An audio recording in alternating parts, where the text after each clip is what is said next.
वाहिद अली साहब, क्या आपको लगता है कि अशोक चौहान अकेले जाएंगे, उनके साथ और भी लोग जाएंगे, या ये वाकई में ऑपरेशन लोटस है?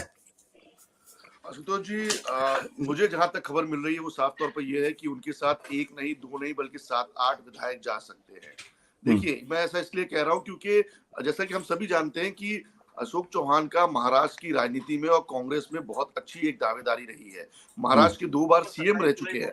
आदर्श इस्लाम में आने के बाद भलाई उनका नाम उनको इस्तीफा देना पड़ा, लेकिन वो लगातार, जैसे कि अतुल लांडे जी बोल रहे हैं साफ तौर पर, कि वो ऐसे चेयर में बैठते थे जहां पे प्रदेश अध्यक्ष नहीं बैठते थे।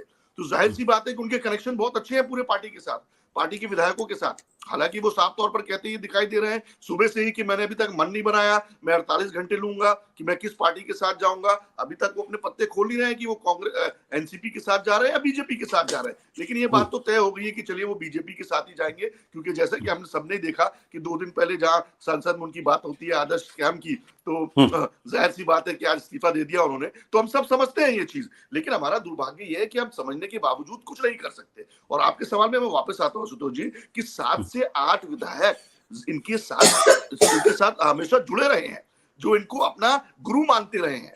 तो जाहिर सी बात है कि आने वाले समय में अगर कोई और कुछ और इस्तीफे दिखाई देते हैं तो हैरानगी की बात नहीं होगी।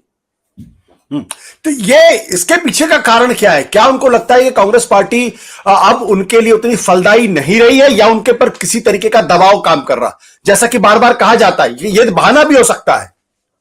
देखिए, जब आपके मुखिया पे दबाव आता है तो जाहिर सी बात है कि उनसे एसोसिएट सारे लोगों पर दबाव आना ऑटोमेटिकली शुरू हो जाता है। तो जैसे कि हम सब जानते हैं कि किस तरह का दबाव माननीय अशोक चौहान के ऊपर पड़ा हुआ है, और उसके बाद अगर वो जाएंगे तो उनको अपना सारा खेमा लेके जाना पड़ेगा। जैसे कि एक सवाल महाराष्ट्र में और उठ रहा था पिछले 24 घंटों में कि बाबा सिद्दीकी तो आ गए आपके पास, उनके बेटे जिशान का क्या करना है? जिशान आ रहा है कि नहीं आ रहा है? नारायण राणे तो आ गए आपके पास, उनके बेटे नितेश का क्या करना है? तो जाहिर सी बात है पिता जहां जाएगा बेटा वहां आएगा, देर सवेर से ही सही।